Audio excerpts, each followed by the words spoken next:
ओम शांति। ओम शांति। ओम शांति।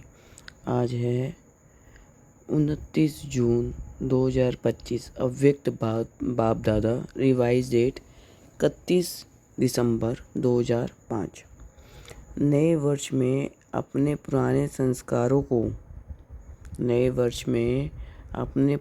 संस्कारों को योग अग्नि में भस्म कर ब्रह्मा बाप समान त्याग, तपस्या और सेवा में नंबर 1 बनो। नए वर्ष में अपने पुराने संस्कारों को योग अग्नि में भस्म कर ब्रह्मा बाप समान त्याग, तपस्या और सेवा में नंबर 1 बनो। आज बाप दादा चारों ओर के, चाहे सम्मुख हैं चाहे दूर बैठे, दिल के समीप हैं, सर्व को 3 मुबारक दे रही हैं। एक, नव जीवन की मुबारक है। दूसरी, नवयुग की मुबारक है। और तीसरी, आज के दिन वर्ष की मुबारक है। आप सभी भी नए वर्ष की मुबारक देने और मुबारक लेने आए हो। वास्तव में सच्ची दिल की खुशी की मुबारक के आप ब्राह्मण आत्माएं लेते भी हो, देते भी हो। आज के दिन का महत्व है, विदाई भी है और बधाई भी है। विदाई और बधाई का संगम युग है। आज के दिन को कहेंगे संगम का दिन है। संगम की महिमा बहुत बड़ी है। आप सभी जानते हो कि संगम युग की महिमा के कारण आजकल पुराने और नए वर्ष के संगम को कितना धूमधाम से मनाते हैं। संगम युग की महिमा के कारण ही इस पुराने नए वर्ष के संगम की महिमा है। जहाँ 2 नदियाँ मिलती है, संगम होता है, उनकी भी महिमा है। जहाँ नदी सागर का संगम होता है, उसकी भी महिमा। लेकिन सबसे बड़ी महिमा इस संगम युग की, पुरुषोत्तम युग की है, जहाँ आप ब्राह्मण भाग्यवान आत्माएं बैठे हो। ये नशा है ना। अगर आपसे कोई पूछे आप किस समय पर हो, क्या कलयुग में रहते हो या सतयुग में रहते हो, तो क्या फलक से कहेंगे हम इस समय पुरुषोत्तम संगम युग पे रहते हैं। आप कलयुगी नहीं हो, संगम युगी हो। और इस संगम युग की विशेष महिमा क्यों है? क्योंकि भगवान और बच्चों का मिलन होता है, मेला होता है, मिलन होता है, जो किसी भी युग में नहीं होता। तो मेला मनाने आए हो ना। आप मिलन मेला मनाने के लिए कहाँ कहाँ से आए हो? कभी स्वप्न में भी सोचा था कि ड्रामा में मुझ आत्मा का ऐसा भी भाग्य नूंदा हुआ है। आत्मा का परमात्मा से मिलने का भाग्य था और है। बाप भी हर एक बच्चे के भाग्य को देख हर्षित होते हैं। वाह भाग्यवान बच्चे, वाह। अपने भाग्य को देख दिल में अपने प्रति वाह, मैं वाह वाह, मेरा भाग्य वाह वाह, मेरा बाबा वाह वाह, मेरा ब्राह्मण परिवार वाह। ये वाह वाह के गीत ऑटोमेटिकली दिल में गीत गाते रहते हो ना। तो आज इस संगम के समय अपने अंदर सोच लिया है कि किस किस बातों को विदाई देनी है। सभी ने सोचा है सदाकाल के लिए विदाई देनी है, क्योंकि सदाकाल के लिए विदाई देने से सदाकाल की बधाइयाँ मना सकेंगे। ऐसी बधाई दो जो आपके चेहरे को देख जो भी आत्मा सामने है वह भी बधाइयाँ प्राप्त कर खुश हो जाए। जो दिल से बधाई देते व लेते हैं वह सदाई कैसे दिखाई देते हैं? संगम योगी फरिश्ता। सभी का यही पुरुषार्थ है ना। ब्राह्मण सो फरिश्ता और फरिश्ता सो देवता। क्योंकि बाप को सब प्रकार के संकल्प व जो भी कुछ प्रवृत्ति का कर्म का बोझ है वह दे दिया है ना। बोझ दिया है या थोड़ा सा रह गया है? क्योंकि थोड़ा भी बोझ फरिश्ता बनने नहीं देगा। और जब बाप बच्चों को बोझ लेने के लिए आए हैं तो बोझ देना मुश्किल है? बोझ देना मुश्किल है क्या? मुश्किल है या सहज है? जो समझते हैं बोझ दे दिया है वह हाथ उठाओ। दे दिया है? देखना, सोच के हाथ उठाना।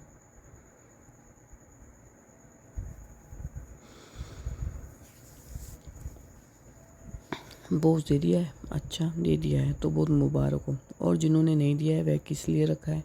बोझ से प्रीत है क्या? बोझ अच्छा लगता है?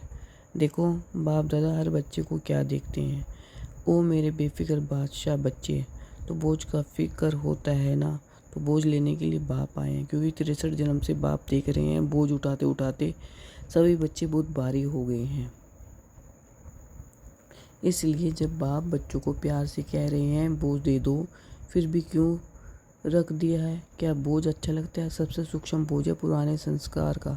बाप दादा ने हर बच्चे के इस वर्ष का, क्योंकि वर्ष पूरा हो रहा है ना, तो इस वर्ष का चार्ट देखा। आप सबने भी अपना अपना वर्ष का चार्ट चेक किया होगा।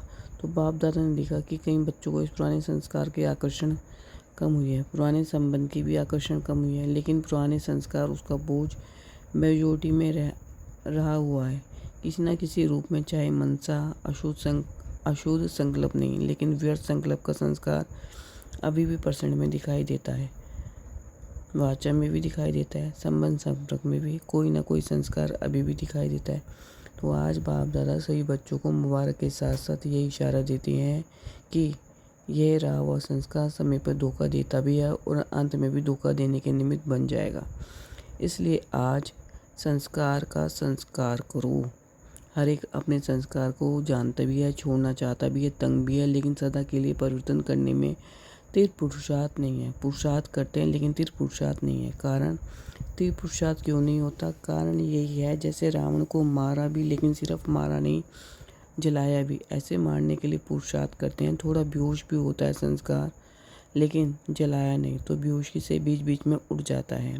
इसके लिए पुराने संस्कार का संस्कार करने के लिए इस नए वर्ष में योग अग्नि से जलाने का दृढ़ संकल्प का टेंशन रखो। पूछते हैं ना इस नए वर्ष में क्या करना है? सेवा की तो बात अलग है, लेकिन पहले स्वयं की बात है। योग लगाते हो, बाप दादा बच्चों को योग में अभ्यास करते हुए देखते हैं। अमृत वेला भी बहुत पुरुषार्थ करते हैं, लेकिन योग तपस्या तप के रूप में नहीं करते हैं। प्यार से याद जरूर करते हैं, रूह रियान भी बहुत करते हैं, शक्ति भी लेने का अभ्यास करते हैं, लेकिन याद को इतना पावरफुल नहीं बनाया है। जो संकल्प करो विदाई तो विदाई हो जाए। योग को योग अग्नि के रूप में कार्य में नहीं लगाता, इसलिए योग को पावरफुल बनाओ। एकाग्रता की शक्ति विशेष संस्कार भस्म करने में आवश्यक है। जिस स्वरूप में एकाग्र होना चाहो, जितना समय एकाग्र होना चाहो, ऐसी एकाग्रता संकल्प किया और भस्म, इसको कहा जाता है योग अग्नि। नाम निशान समाप्त। मारने में फिर भी लास्ट तो रहता है ना, भस्म होने के बाद नाम निशान खत्म। तो इस वर्ष योग को पावरफुल स्टेज में लाओ। जिस स्वरूप में रहने चाहो, मास्टर सर्वशक्तिमान ऑर्डर करो। समाप्त करने की शक्ति आपकी ऑर्डर में से नहीं माने ये हो नहीं सकता। मालिक हो, मास्टर खिलाते हो ना, तो मास्टर ऑर्डर करे और शक्ति हाजिर नहीं हो तो क्या वह मास्टर है?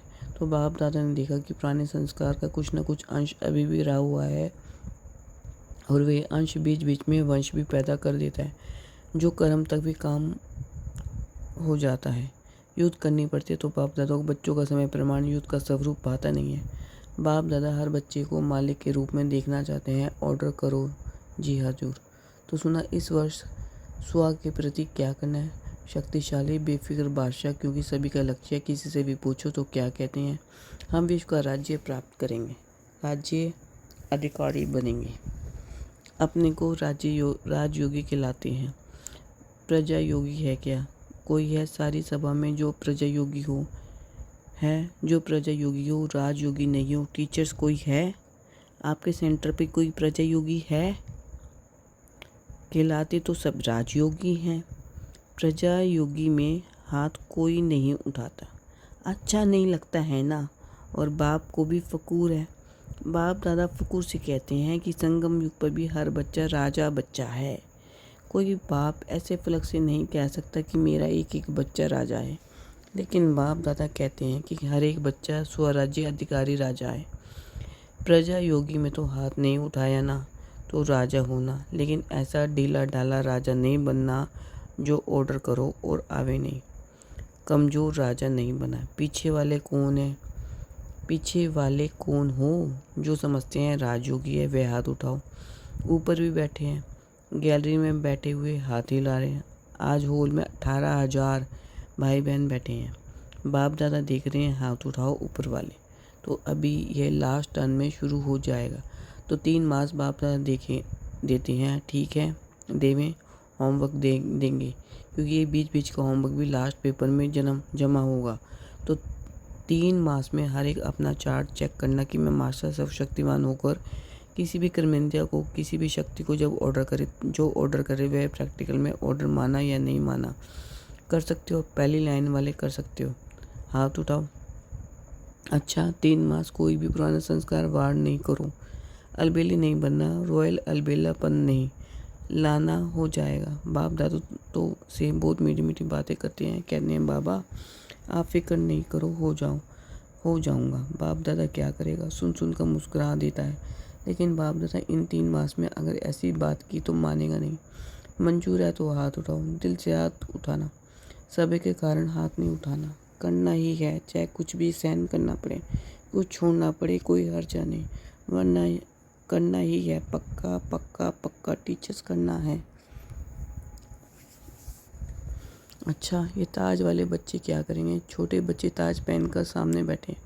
ताज तो अच्छा पहन लिया है, करना पड़ेगा। अच्छा, देखना बच्चे हाथ उठा रहे हैं, अगर नहीं करेंगे तो क्या करें वह भी बता दूं। फिर बाप दादा की सीजन में एक बार आने नहीं देंगे, क्योंकि बाप दादा देख रहे हैं कि समय आपका इंतज़ार कर रहा है। आप समय का इंतज़ार करने वाले नहीं हो, आप इंतजाम करने वाले हो। समय आपका इंतज़ार कर रहा है, प्रकृति भी सतोपन प्रकृति आपका आह्वान कर रही है। तो 3 मास में अपने शक्तिशाली स्टेज में रहे हुए संस्कारों को परिवर्तन करना। अगर 3 मास अटेंशन रखा ना तो उसका आगे भी अभ्यास हो जाएगा। एक बारी परिवर्तन की विधि आ गई तो बहुत काम में आएगा। समय का आप इंतजार नहीं करो, कब विनाश होगा, कब विनाश होगा। सब रूह रियान में पूछते हैं, बाहर से भी नहीं पूछते, लेकिन अंदर बात करते हैं, पता नहीं कब विनाश होगा, 2 साल में होगा, 10 साल में होगा, कितना साल में होगा। आप क्यों समय का इंतजार करो, समय आपका इंतजार कर रहा है। बाप से पूछते हैं तारीख बता दो, थोड़ा सा वर्ष बता दो, 10 वर्ष लगेंगे, 20 वर्ष लगेंगे, कितना वर्ष लगेंगे। बाप दादा बच्चों से प्रश्न पूछते हैं कि आप सब बाप समान बन गए हो। पर्दा खोलने की पर्दा खोलेंगे तो कोई कंघी कर रहा है, कोई फेस को क्रीम लगा रहा है। अगर एवर रेडी हो, संस्कार समाप्त हो गए तो बाप दादा को पर्दा खोलने में क्या देरी लगेगी। एवर रेडी हो तो हो जाओ ना, हो जाएंगे कह के बाप को बहुत समय खुश किया है। अभी ऐसा नहीं करना, होना ही है, करना ही है, बाप समान बनना है। इसमें तो सभी हाथ उठा देते हैं, उठाने की जरूरत नहीं। ब्रह्मा बाप को देखो, साकार में तो ब्रह्मा बाप को फॉलो करना ना। ब्रह्मा बाप ने त्याग, तपस्या और सेवा लास्ट घड़ी तक साकार रूप में प्रैक्टिकल दिखाया। अपनी ड्यूटी शिव बाप द्वारा माँ वाक्य उच्चारण की, ड्यूटी लास्ट तक निभाई। लास्ट मूल्य याद है ना, 3 शब्द का वरदान याद है, निराकारी, निर्विकारी और निरंकारी बनो। जिसको याद है वह हाथ उठाओ।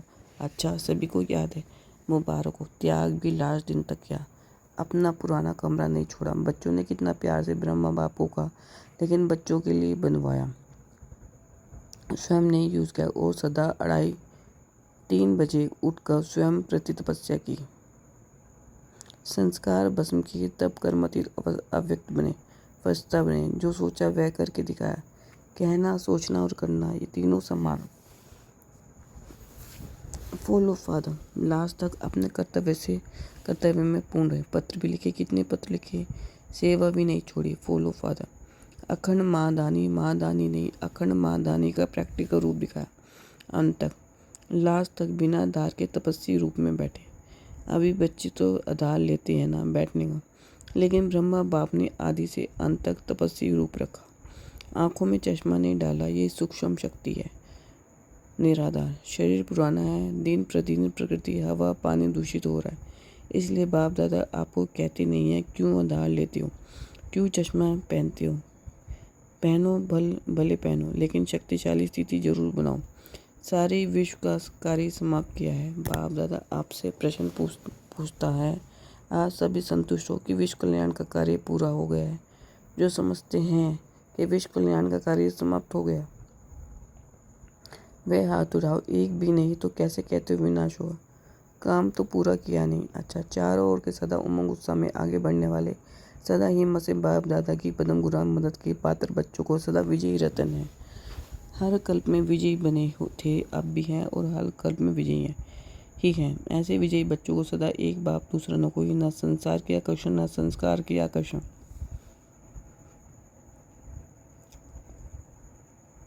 दोनों क्वेश्चन से मुक्त रहने वाले सदा बाप समान बच्चों को बाप दादा का याद प्यार और नमस्ते।